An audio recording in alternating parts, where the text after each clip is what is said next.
Paz do Senhor. Vamos aproveitar que os irmãos estão em pé e fazer a leitura da palavra. Vamos ler o livro de Isaías, capítulo 45, versículo 22. Enquanto os irmãos abrem, agradecer a Deus pelo fôlego de vida, por cada bênção que Ele tem nos concedido. Amém? Agradecer a liderança da nossa igreja, aqui representada pelo nosso pastor Kiko, pela oportunidade e a responsabilidade de estarmos aqui. E enquanto eu estiver a pregar, como sempre peço que a igreja possa interceder por mim, amém? Isaías 45, 22.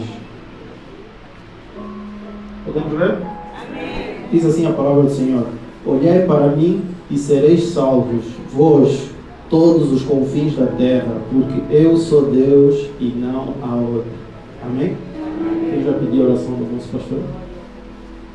Amado Deus, nós já te louvamos, já te adoramos. Meu Deus, meu Pai, chegou o momento mais sublime de ouvirmos a tua voz. Meu Deus, usa o teu servo, capacite o Senhor amado, enquanto ele estiver a ministrar a tua palavra, todo espírito de distração, todo espírito contrário ao teu, neste lugar já caiu por terra. Pai, muito obrigado. Temos a certeza que sairemos daqui abençoados, pois a tua palavra é viva e ela transforma. Assim nós oramos no nome de Jesus. Amém. Amém. A igreja pode sentar, observando as cadeiras. Amém? Bem, conforme digo sempre, para mim, por vezes é mais fácil estar ali no piano, estamos acostumados. Amém? Mas em obediência e para cumprir as palavras estamos aqui. Aleluia? Então que o Senhor possa nos ajudar a fim de dar uma palavra que vai de encontro aos corações aqui neste lugar. Nós estamos a viver tempos que, para nós que estamos a viver esses tempos, eles são singulares. Nunca ninguém viveu esses tempos. Entretanto, se nós formos estudiosos da Bíblia, nós vamos chegar à conclusão que esses tempos já haviam sido pronunciados, já haviam sido alertados.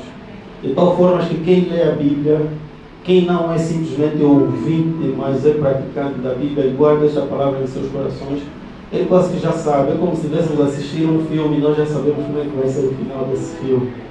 E nós sabemos que nós temos um Deus que está no controle e no comando de tudo, e que no final de tudo, tudo vai correr bem. Amém? Entretanto, como se tem dito, nós às vezes conhecemos o final, nós conhecemos o fim das coisas, porque a palavra de Deus assim nos revelou. Entretanto, nós não conhecemos o processo. Nós não sabemos o que vai acontecer para chegar até lá.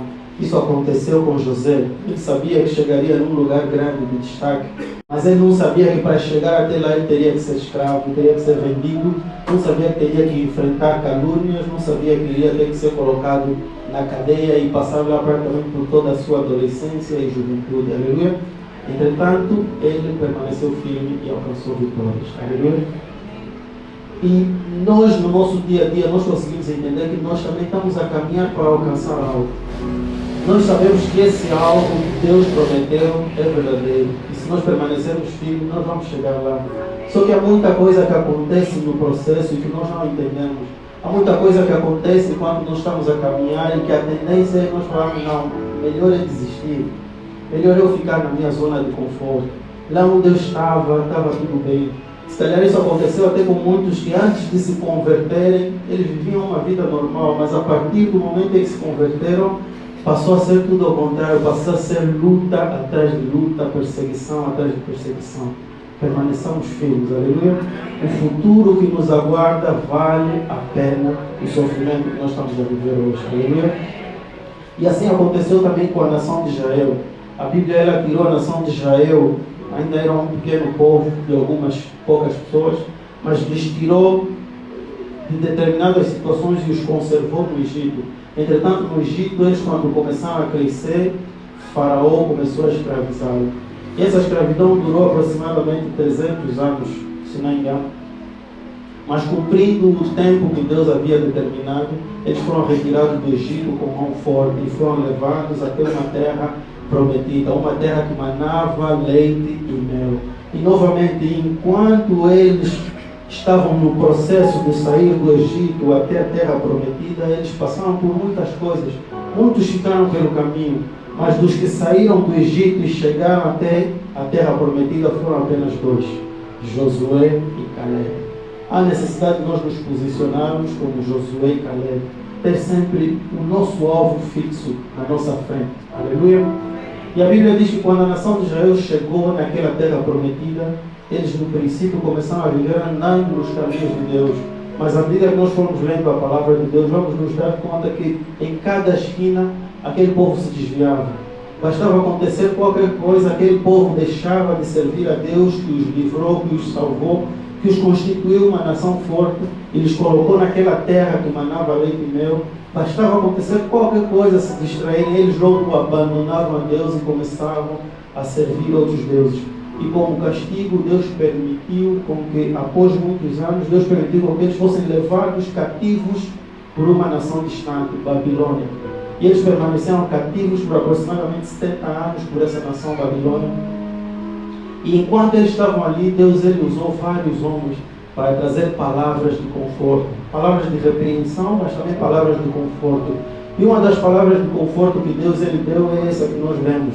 Deus ele disse: olhai para mim e sereis salvos, vós todos os confins da terra, porque eu sou Deus. Aleluia! Tudo aquilo que a nação de Israel conhecia como bom, como saudável, como prosperidade, tudo aquilo lhes foi retirado. Por quê? Porque eles haviam abandonado de servir o seu Deus.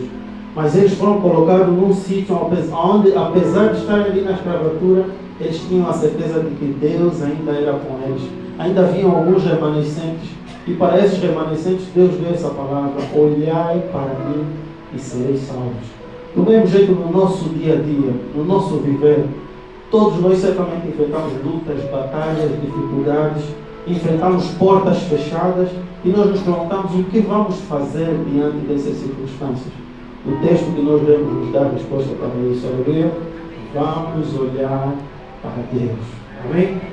É uma resposta muito simples. A menos que nós sejamos cegos, estaríamos isentos de cumprir obedecer essa orientação. Mas fora isso, todos nós somos capazes de simplesmente olhar para Cristo. E ao olhar para Deus, nós encontraremos ali alívio, nós encontraremos ali refrigério. Entretanto, há muitos, abrindo aqui um parênteses, que olham para Deus, entretanto não encontram nada disso. Conforme eu escrevi hoje de manhã, muitas vezes nós não encontramos nada disso diante de Deus, é porque nós não lançamos o nosso olhar para Deus da forma correta. Não lançamos o nosso olhar para Deus conforme nós deveríamos olhar. Muitos de nós olhamos para Deus simplesmente como se fosse um gênio da lâmpada. Alguém que eu vou usar, vou aproveitar para poder extrair de lá todas as bênçãos que eu necessito e depois descartar Deus.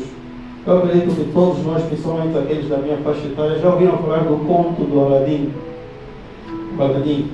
Que ele entrou numa caverna, encontrou uma lâmpada mágica e bastava esfregar, saía um gênio que concedia 3 desejos.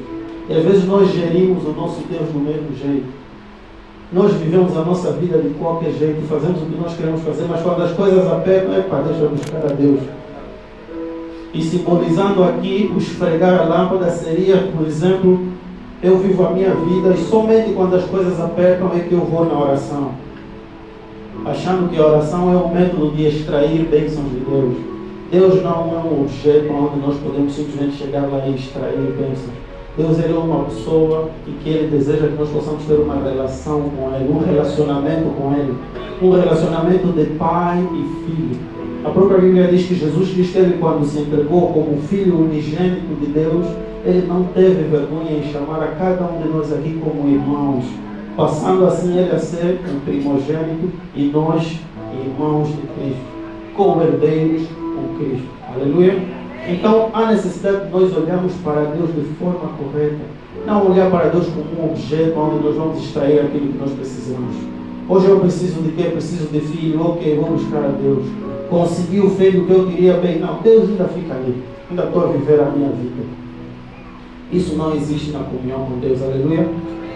Outros podem não olhar a Deus como um objeto, mas podem olhar a Deus como um troféu, uma medalha. Muitas vezes nós estamos acostumados na faculdade, todo mundo reclama de uma disciplina, e chega aquele colega mais barra e diz: isso é fácil, eu vou bater essa cadeira. Aleluia!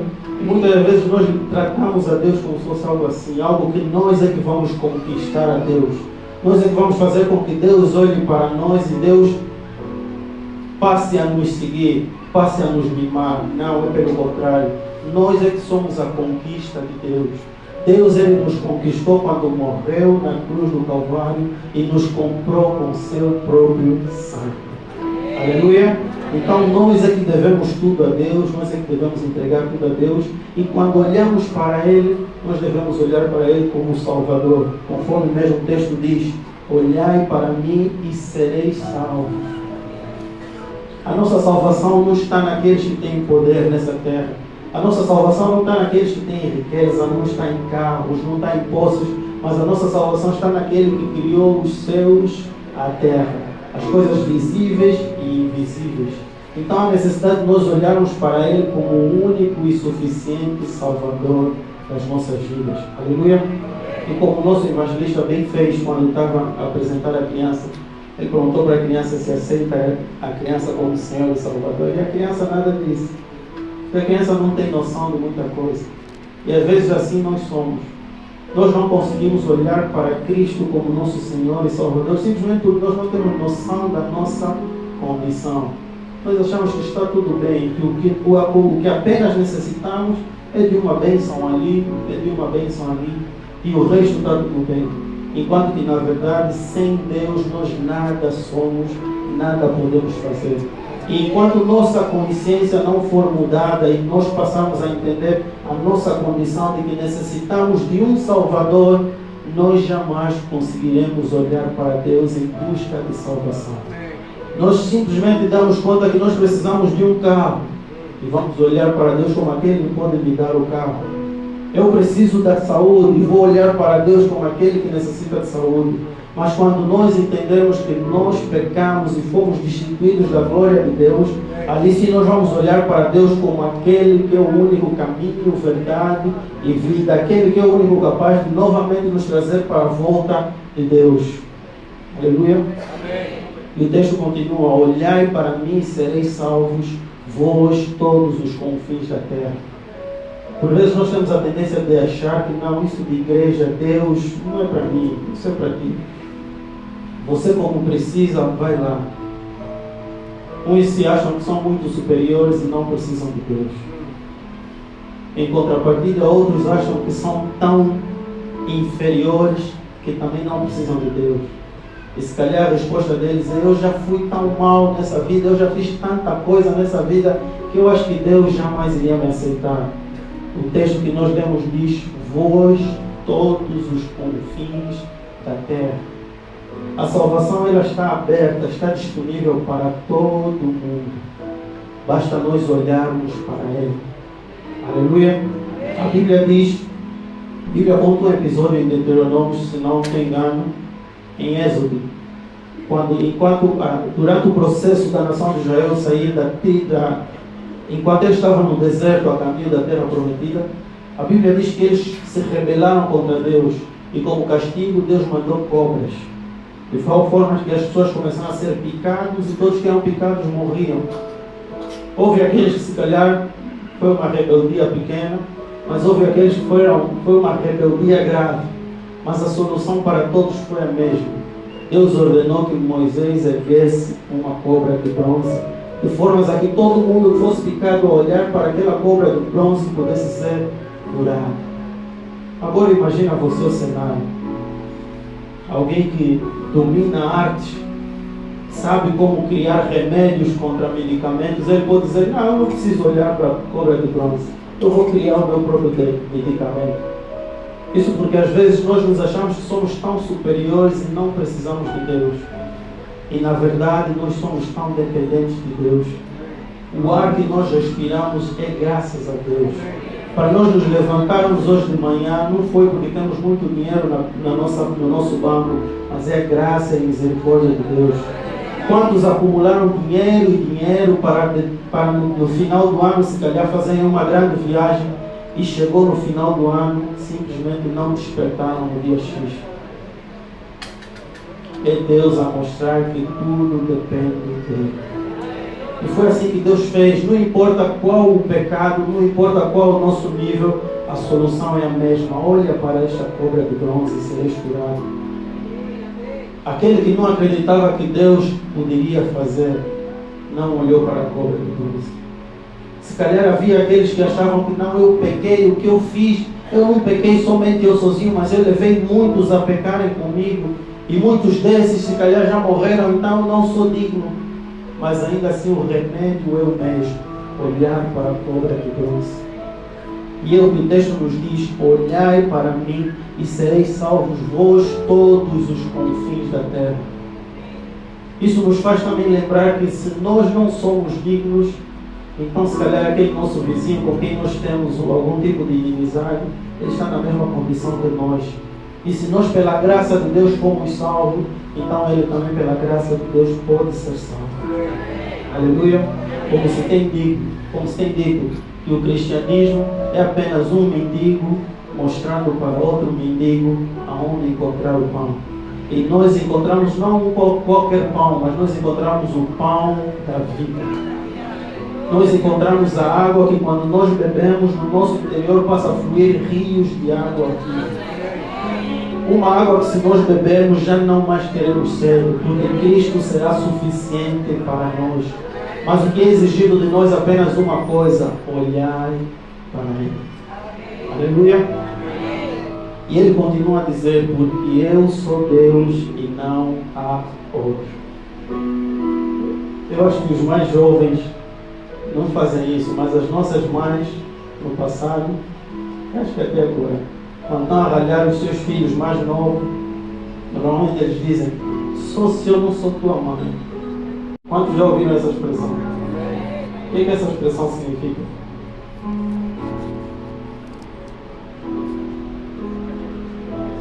É como se a mãe tivesse se apropriar da autoridade de ser mãe. Está a dizer: por conta dessa minha autoridade, o que eu estou a falar tem poder para acontecer na tua vida. Independentemente de ser boa coisa ou se ser má coisa. Aleluia. É como se Deus aqui estivesse a fazer uso da mesma autoridade. Olhem para mim e vocês haverão de ser salvos. Todos. Talvez alguém perguntaria: mas qual é a garantia de que eu de facto serei salvo? E a garantia está aqui: porque eu sou Deus e não há outro. Um homem pode nos falar: eu vou te ajudar, e chega na hora de ajudar, falha. Falha porque às vezes ele se dá conta que ele também precisa de ajuda. Mas o Deus que nós estamos a buscar, o Deus que está nos convidar a olhar para Ele, Ele diz: olha para mim, eu vou te salvar, não se preocupa, eu sou a garantia de que eu vou te salvar. E essa garantia é tão certa de que Ele mesmo fez tudo o que Ele deveria fazer quando Ele deu o Filho dele para morrer na cruz, quando o Filho dele desceu e se entregou e fez tudo o que deveria ser feito, e na cruz o Filho dele disse: está consumado. Aleluia.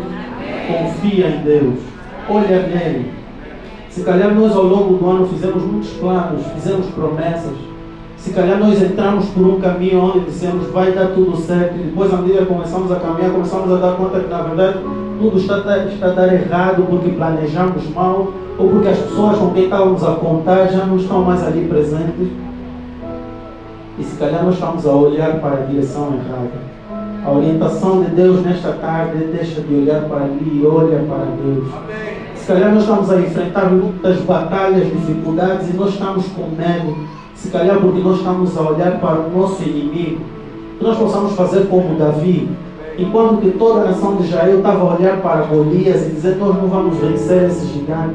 Davi chegou no campo de batalha e disse: mas como é que pode? Como é que esse pequeno gigante está a se meter assim com o nosso Deus, o Senhor dos Exércitos? Davi era pequeno, mas Davi olhou para a vitória que ele havia de alcançar, não olhando para Golias, mas olhando para a grandeza do Deus que estava com ele. Davi deixou de olhar para o problema e passou a olhar para Deus. Às vezes nós estamos a enfrentar problemas no nosso lar. Olhe para Deus. Ao olhar para Deus, nós vamos aprender quem Deus é. Nós vamos ouvir de Deus o que Ele quer que nós façamos. Porque às vezes que grande parte dos problemas que nós estamos a enfrentar é simplesmente porque nós estamos a olhar para nós mesmos. É simplesmente porque nós estamos a olhar para nós e nós estamos a achar que não, tudo que eu estou a fazer está certo. É momento de deixarmos de olhar para nós e olharmos para, de fato, alguém que faz tudo certo. Que é o Deus que criou os céus e a terra, aquele que é o único justo, perfeito. Aleluia? Então vamos olhar para Deus. O ano está a acabar, fizemos muitos planos que falharam. Continue a olhar para Deus. O novo ano daqui a pouco vai iniciar. Vamos fazer planos. Primeiro olhe para Deus. Deus, como é que eu vou andar esse ano? Eu planejei isso ano passado e falhou, mas agora eu não quero mais planejar de acordo com o que eu acho e penso. Mas Deus, me ajude a olhar para Ti e planejar de acordo com a Tua soberana vontade. Aleluia. Assim aconteceu com Israel. Sempre que eles planejaram olhando para a sua própria força, olhando para a sua própria prosperidade, eles falharam. A Bíblia diz que em determinado momento Davi decidiu simplesmente do nada enumerar o povo. Quero saber quanto nós somos. E se calhar Davi iria usar aquela estatística para dizer, está vendo, nós somos grandes. Nós podemos. O inimigo que vir aqui vai apanhar porque nós podemos. E Deus chamou a atenção para Davi. Por que estás a fazer isso? Porque Deus, Ele conhece não somente as nossas ações, mas Ele conhece também a intenção das nossas ações. E Deus, Ele não precisa de quantidade para fazer milagres. Deus, Ele precisa apenas de alguém que olhe para Ele e obedeça. Isso nos faz lembrar de Gideão. A Bíblia diz que mandou Gideão ir para a guerra e se levantaram muitos homens. Nós também vamos. Deus falou, vamos lá, vamos vencer. Deus começou a ver, Gideão, tem muita gente por aqui. Eles se vencerem essa guerra, depois vai falar, não, é porque fomos lá muitos. Deixa cair alguns. Caíram uns tantos. Não, ainda são muitos. Deixa cair mais uns tantos. E só sobraram 300. E se calhar aqueles 300 começaram a se olhar e agora. Nós saímos cerca de 7.000 para vir para a guerra. Agora só somos 300. Como é que vai ser? A resposta de Deus é olhe para mim. Não é a tua força que é a solução dos teus problemas. Sou eu. Não é olhar para aquilo que nós temos, mas é olhar para Deus que nos tem concedido muito mais além daquilo que nós pedimos, pensamos ou imaginamos. Aleluia? Vamos olhar para Deus e seremos salvos. Aleluia? Entretanto, à medida que nós olhamos muito fixamente para algo, nós começamos a aprender coisas a respeito desse algo. Eu acredito que os irmãos já estão a me olhar há quase 30 minutos e já deram conta que eu tenho a tendência de rir muito para o lado. Não deram conta? Então estão a melhorar. Eu tenho um defeito, que principalmente quando eu começo a rir, esse lado sobe muito. Acho que quem me conhece há muito tempo dá conta. Mas isso só se dá conta quando nós começamos fixamente a olhar para alguém. De tanto olhar para essa pessoa, nós começamos a dar conta. Oh, nunca notei que tinhas isso. Nunca notei que afinal és assim. Nunca notei que afinal falas desse jeito. Mas isso acontece por quê? Porque nós começamos fixamente a olhar para alguém. Quando nós não convivemos com alguém, não prestamos atenção nessa pessoa, nós não sabemos muita coisa a respeito dele. E assim acontece com Deus. Deus, Ele nos diz, olha para mim. Quando você começa a olhar para Deus, você começa a falar, afinal Deus é bom. Afinal, todos esses que estão aqui, ninguém é igual a Deus. Afinal, toda a riqueza que eu andei à procura não me trouxe paz, mas afinal, Deus, paz está em Deus.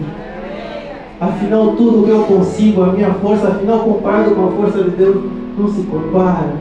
Simplesmente porque nós estamos a olhar para Deus.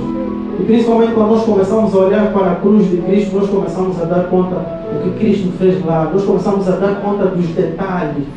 Nós começamos a dar conta, mas como é que Deus matou o filho dele? O filho dele passou nessa terra, não fez nada de mal. Mas eu, desde o momento que tenho consciência, noção das coisas, o que eu mais faço é pecar. Mas como é que Deus foi capaz de matar o filho dele por minha causa? Nós começamos a dar contas que outrora, se nós não olhássemos para Deus, nós jamais seríamos capazes de dar conta.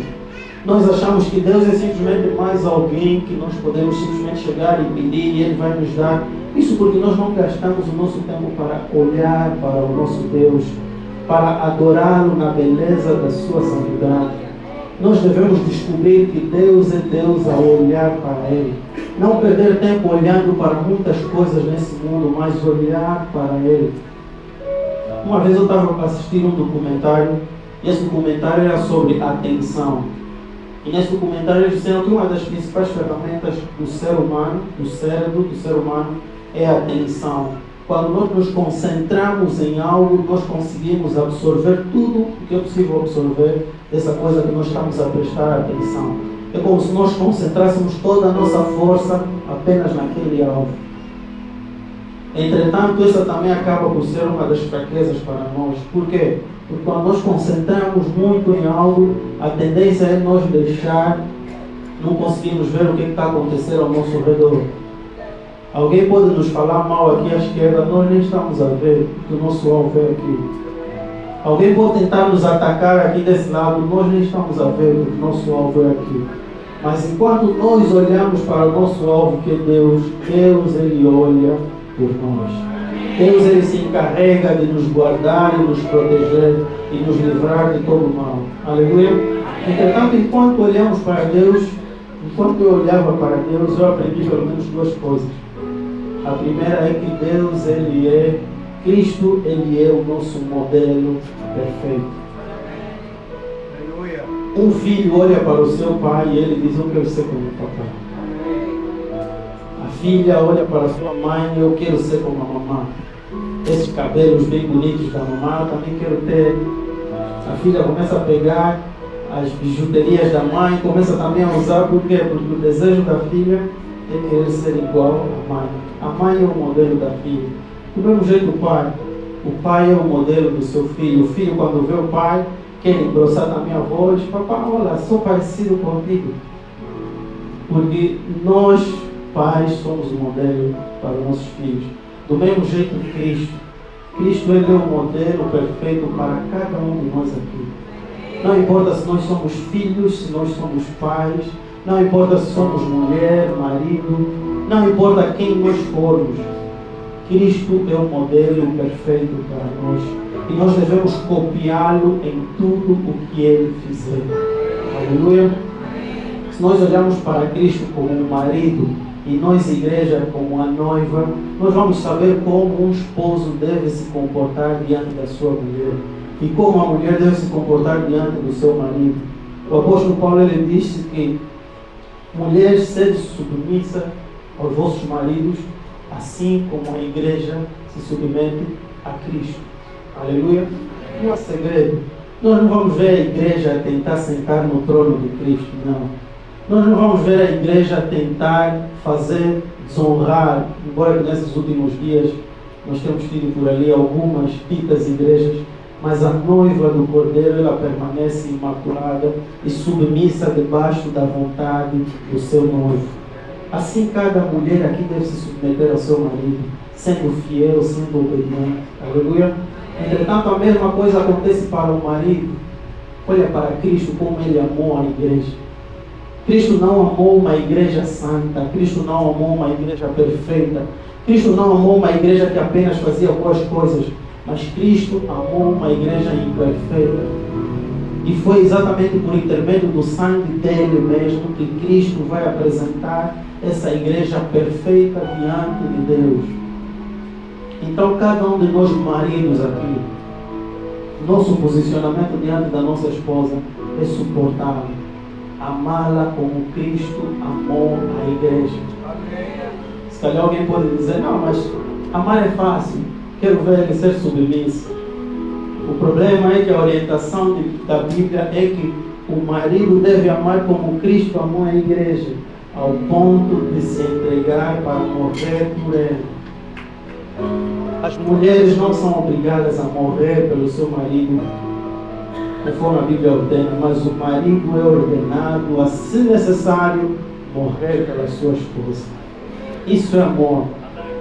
E se morrer pela esposa nós somos ordenados, quanto mais aguentar a rabugentice, o estresse. são coisas de leve. Amor é mais pesado, amém? Então, marido, ame a sua esposa como Cristo amou a igreja. Se calhar a esposa nem vai entender, mas ame ela como Cristo amou a igreja. E para nós conseguirmos entrar nesse caminho, nós vamos ter que perder tempo olhando para Cristo. Como é que Cristo fez isso pela igreja? É simples. Nós pais devemos amar e respeitar os nossos filhos. Não devemos manifestar neles ira. Nós filhos devemos ser obedientes aos nossos pais. Assim como o próprio Cristo, enquanto aqui na terra, ele foi obediente a José, seu pai terrestre. Mas acima de tudo, ele foi obediente ao seu pai. A Bíblia diz, enquanto Jesus Cristo estava no Getsemane, Jesus Cristo, sentindo a dor daquilo que lhe aguardava, suportar a ira de Deus por conta dos nossos pecados, Jesus Cristo orou: Deus meu, se for possível, faça passar de mim esse cálice.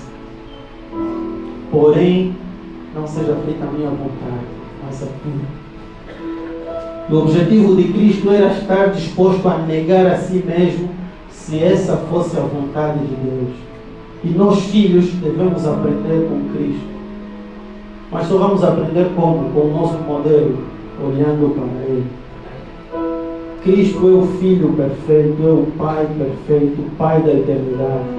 Então não vamos deixar de olhar para Cristo para olhar para os nossos problemas, olhar para o vizinho do lado, o vizinho da esquerda, da direita. Vamos olhar para Cristo. Aleluia. Ele sim é o modelo perfeito a quem nós devemos imitar, seguir, copiar em tudo. De tal forma que as pessoas, quando nos olharem na rua, possam falar que nós somos parecidos com Jesus. Isso me faz lembrar uma história de um missionário, que ele foi em determinado país e ele esteve lá vários anos a pregar o Evangelho e parece que ninguém se converteu. Depois de alguns anos ele faleceu e, passado um período de tempo, a mesma igreja, a mesma missão enviou para lá outros missionários. E quando esses outros missionários chegaram lá, eles começaram a falar de Jesus. E adivinha, toda aquela comunidade começaram a dizer: eu conheço essa pessoa que você está falando. Conheces como? Esse Jesus Cristo. Há cerca de 2000 anos que ascendeu. Você, não, eu conheço. Tudo isso que você está falando, que ele ama o próximo, que ele faz isso, ele faz aquilo. Eu conheço. E as pessoas começaram a se lembrar: esse é aquele missionário que veio aqui. A forma dele falar, a forma dele viver, ele se preocupava com a comunidade. Ele nos amava. Quando alguém estava doente, ele ia lá, socorria, fazia, desfazia. Então assim deve ser a nossa vida. Nós devemos nos observar a Cristo de tal forma que as nossas ações possam ser simplesmente uma cópia daquilo que Jesus é. Como o próprio apóstolo Paulo, ele disse: sede meus imitadores, assim como eu sou de Cristo. Aleluia. Que nós não possamos ir muito longe. Cristo é o nosso modelo e nós possamos olhar para Ele. Aleluia. A segunda coisa que aprendemos a respeito, quando olhamos para Cristo fixamente, é que Ele é o nosso substituto. Aleluia. Substituto é aquele que é colocado em lugar de. Eu tenho esse telefone, vamos supor que tenho um seguro, não tem, e esse telefone estraga. O que o seguro vai fazer simplesmente é dar o estragado, vou substituir com um novo. Assim foi Cristo para as nossas vidas. Nós, por causa do pecado, o que nós merecíamos era tão somente condenação, nada mais. Às vezes nós oramos: Deus, faça justiça na minha vida. Imagina se Deus fizer justiça na nossa vida. Às vezes nós oramos isso olhando simplesmente para a injustiça que os outros nos fazem, mas nós não levamos em consideração a injustiça que nós fazemos para o mundo. Agora imagina se Deus dissesse: tá bom, eu vou ouvir a tua oração e vou fazer justiça na tua vida. Aonde nós estaríamos? Entretanto, a justiça foi feita não a nós, mas sobre o nosso substituto. A Bíblia diz que Jesus Cristo nasceu, viveu uma vida santa, mas no momento da sua morte Ele trocou de lugar conosco.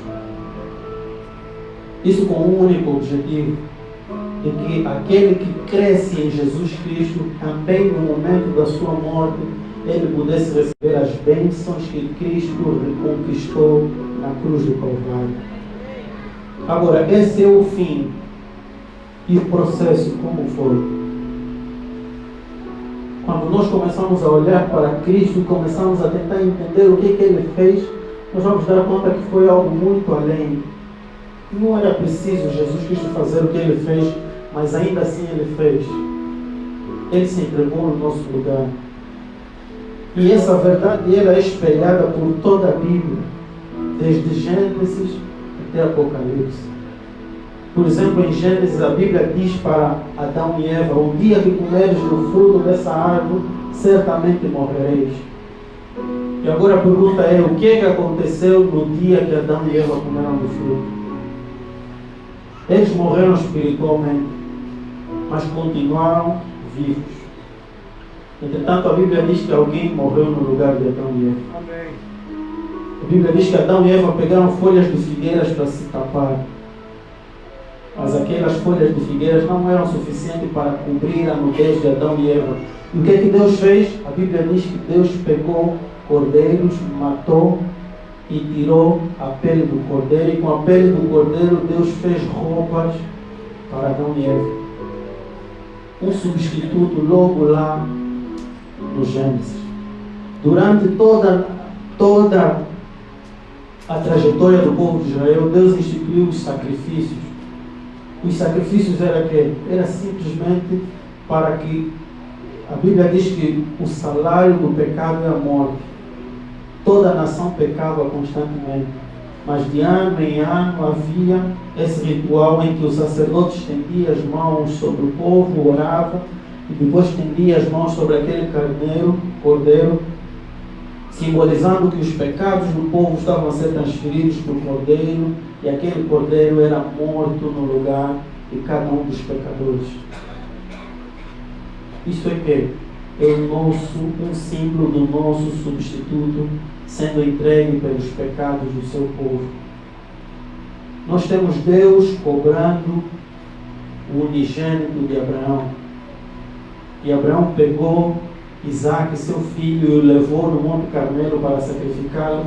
Mas chegando lá, Deus disse: para, não faças mal ao teu filho.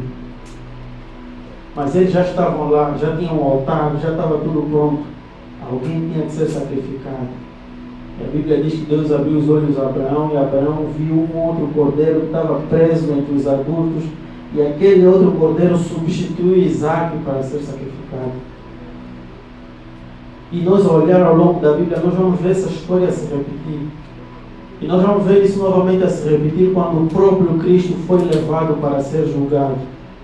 A Bíblia diz que Pôncio Pilatos colocou de um lado Barrabás, do outro lado Jesus.